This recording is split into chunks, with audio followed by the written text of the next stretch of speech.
So நம்ம இப்போ acupuncture நாடி பரிசோதனை இந்த இடத்துக்கு வந்திருக்கோம். இப்போ நம்ம வந்து நாடி பரிசோதனை செய்ய போகிறோம். இப்போ கவனம் எங்கே இருக்கணும்? ஒரு இடத்துல இருக்கணும். இப்போ நீங்கள் வந்து எல்லாருமே கவனத்தை ஒருநிலைப்படுத்துறதுக்கு மூச்சை கவனிங்க, இல்லை பிரார்த்தனை பண்ணுங்கள். எல்லாத்தை விட பெஸ்ட் விரலில் கவனத்தை செலுத்தும். இதுதான் நம்ம செய்கிற வேலைக்கு. நம்ம மருத்துவம் தானே செய்ய போகிறோம். ஸோ நாடி பார்க்க போகிறோம் இல்லையா? அப்போ அதுக்கான மிக மிக சரியான ஒரு கவனத்தை கொண்டு வர விஷயம், கான்சன்ட்ரேஷனை திருப்புற ஒரு விஷயமா எது இருக்குன்னா விரல், ஆட்காட்டி விரலில் இந்த இடத்துல கவனத்தை வந்து புரிய வச்சுக்கணும். சரிங்களா? இப்போ பேஷண்ட்டை இப்போ கீழே இப்படி உட்காந்துருக்காலும் பேஷண்ட்டை எதிர்பக்கம் உட்கார வச்சுக்கிறதுமான ஆரம்ப கட்டங்களில் இந்த மாதிரி உட்கார வச்சுக்கிட்டு பழகுனீங்கன்னா மட்டும்தான் உங்களால் சரியான நாடியை பார்க்க முடியும். அதுக்கப்புறமா நீங்கள் உங்களுக்கு எப்படி பொசிஷன் இருந்தால் அது பழகிடும். அந்த இயல்புத்தன்மை வந்துடும் இல்லையா? ஒரு வேலையை நம்ம செய்யும் பொழுது முதல்ல சமையல் செய்யும் பொழுது ரொம்ப பதுசாக நம்ம எல்லாமே செய்வோம். கரண்டி வைக்கிறதும், தட்டில் வைக்கிறதும், கலர்றதும், கிண்டுறதும், சாதத்தை பார்க்குறதும், அதுவே நம்ம பழகினதுக்கப்புறம் டக் டக் டக் டக்குன்னு பார்ப்போம். இந்த பிரியாணி கடைகளில் எடுத்து போடுற மாதிரி அவங்களுக்கு அந்த பழக்கம் வந்துடுது இல்லையா? எவ்வளோ ஈஸியாக வந்துடுது. அதே மாதிரி தான் நமக்கு ஆரம்ப கட்டங்களை பழகிற வரைக்கும் நம்ம எப்படி பார்க்கணும் அப்படின்னா எதிர்க்க கரெக்டாக அவங்க பொசிஷனில் உட்கார வைக்கணும். நம்ம அவங்களுக்கு எதிராக உட்காருங்க. இதை விட நின்று பார்த்திங்கன்னா இன்னும் கம்ஃபர்டபுளாக இருக்கும். நின்று பார்க்குறது இன்னும் பெஸ்ட்டாக இருக்கும். இப்போது நான் ஒரு நாடி பார்க்குற ஆள் நான் இங்கே உட்காந்துருக்கேன். நாடி பார்க்க போகிறவர் எதிரில் உட்காந்துருக்கேன். சரிங்களா? இப்போ நம்ம என்ன செய்யணும்? அவருடைய கையெட்டி எடுத்துக்கணும். முதல்ல ரைட் ஹேண்ட் எடுத்துக்கோங்க. ரைட் ஹேண்ட் தான் ஃபஸ்ட்டு. ரைட்டு முதல்ல பார்க்கணும், அப்புறம் லெஃப்ட்டு பார்க்கணும். சரிங்களா? முதல்ல நம்ம மூலகங்களுடைய அமைவிடங்கள் பார்த்துருவோம். சரிங்களா? மூலகங்களோட அமைவிடங்கள் பார்த்துருவோம். நாடி எங்கே இருக்குது அப்படின்னு பார்த்தீங்கன்னா இந்த பெருவிரல் இருக்குது இல்லையா? இந்த பெருவிரல் மணிக்கட்டோட சேருது இல்லையா? மணிக்கட்டோட பெருவிரல் சேரும்போது ஒரு பள்ளம் இருக்கும். அந்த பள்ளத்தில் இருந்து தான் நாடியுடைய முதல் மூலகம் தொடங்குது. அப்போது நீங்கள் இந்த முதல் 3 விரல் எடுத்துக்கோங்க. இந்த முதல் 3 விரலை இதை நான் சும்மா லெஃப்ட் ஹேண்டில் உங்களுக்கு வச்சு காட்டுறேன். அப்போ தான் வந்து உங்களுக்கு கரெக்டாக இருக்கும். அதாவது இது வச்சு பார்த்தீங்கன்னா முதல்ல இந்த இடத்த இந்த கிரிப் இருக்கணும். அதுக்கு முன்னாடி நாடியை பார்க்குறதுக்கு முன்னாடி மிக மிக முக்கியமான ஒரு விஷயத்தை நான் சொல்ல மறந்துட்டேன். எப்படின்னா ஆப்போசிட்டில் உட்காந்துருக்காரு அவரை கையை நீங்கள் எடுக்கிறீங்க இல்லையா? எடுத்ததுக்கப்புறம் இந்த பெருவிரல் இந்த இடத்துல இருக்கிறோம், இது அடியில் இருக்கணும்.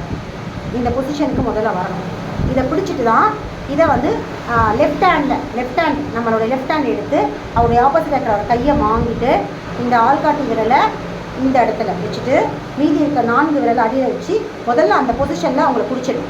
லெஃப்ட் ஹேண்டு நம்மளுடைய நாடி பார்க்க போகிறவரோட லெஃப்ட் ஹேண்ட் வந்து முதல்ல இந்த வேலையை செஞ்சு கையை பிடிச்சிடும். ஏன் அப்படின்னா இந்த மாதிரி கை பிடிச்சிட்டோம் அப்படின்னா கீழரும் அதாவது நாடி பார்க்குறவரும் ரெடி ஆகிடாரு. அந்த கையில் இருக்கிற நாடி வந்து பார்க்கறதுக்கான நாடி பார்த்தது முறைக்காக ரெடி ஆகிடும். இதுதான் சரியான ஒரு பொசிஷன். இந்த மாதிரி நம்ம லெஃப்ட் ஹேண்டில் பிடிச்சிட்டு ரைட் ஹேண்டில் தான் நம்ம வந்து நாடி பார்க்க போகிறோம். சரிங்களா? ரைட் ஹேண்டில் நாடி பார்க்க போகிறோம். ஓகேவா? இப்போது எந்த இடத்துல நாடிகள் அமைஞ்சிருக்கு அப்படின்னு சொன்னேன் இல்லையா? இந்த பெருவிரலும் இந்த மணிக்கட்டு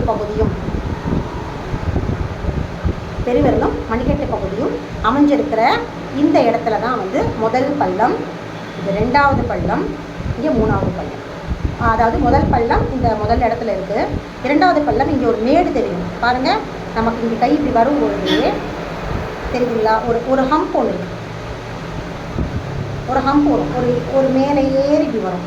ஸோ அந்த ஹம்ப் இருக்கு இல்லையா? அதுக்கு முன்புறம் பார்த்தீங்கன்னா இங்கே ஒரு இடமாக இருக்கும். இதெல்லாம் பள்ளமாக தெரியும்.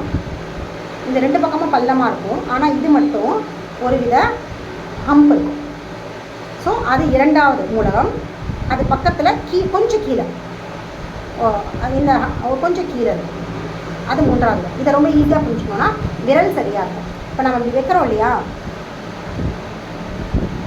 இந்த 3 விரல்களை நீங்கள் அப்படி வச்சிங்க அப்படின்னாலே முதல் விரல் அப்படின்னு பார்த்தீங்கன்னா இந்த பள்ளத்துக்கு போயிடும். 2வது விரல் அந்த மேடு மேலே நிற்கும். 3வது இந்த விரல் இருக்கு இல்லையா? இது கொஞ்சம் கீழே இருக்கும். அப்போ அந்த கீழே இருக்கு இல்லையா? அதுதான் 3வது பள்ளம். அவ்வளோதான். ரொம்ப சிம்பிளாக புரிஞ்சுக்கலாம். முதல் இந்த பள்ளம், 2வது இந்த மேடு மேலே வரும். இது 2 சமமாக தான் இருக்கும். ஃபஸ்ட்டு ஆள்காட்டி விரலும் 2வது விரலும் நடுவிரல் இது 2 வைக்கிற இடம் வந்து சரியாக தான் இருக்கும். 3வது விரல் தான் வந்து கொஞ்சம் இறங்கி இருக்கும் இல்லையா?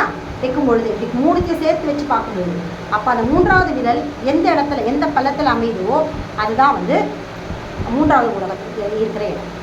இது ரைட் சைடு. அதே நீங்கள் லெஃப்ட் ஹேண்ட் எடுத்தீங்கனாலும் அதே மாதிரி இந்த லெஃப்ட் ஹேண்ட் பார்க்கும்போதும் இதே மாதிரி இதை முதல்ல ப்ரிப்பேர் பண்ணிக்கணும். நாடியை ப்ரிப்பேர் ஆக விடணும். பெருவிரலை சென்டரில் கொடுத்து 4 விரலை பிடிச்சிட்டு கையை பிடிச்சிக்கிட்டு லெஃப்ட் ஹேண்டில் இதை செஞ்சுட்டு அடுத்த ரைட் ஹேண்டில் அடுத்த 3 இதே மாதிரி 3 விரல்களில் இதை வச்சு நான் ஒரு பேஷண்ட்டை பார்த்துருக்கேன். ஒரு பேஷண்ட்டை வந்து நாடியை பார்த்ததை அடுத்த காணொலியில் உங்களுக்கு அவரை எப்படி பார்த்தேங்கிறத உங்களுக்கு நான் செய்முறையில் வந்து காமிச்சிருக்கேன். நீங்கள் அதை பார்த்து தெரிஞ்சுக்கலாம்.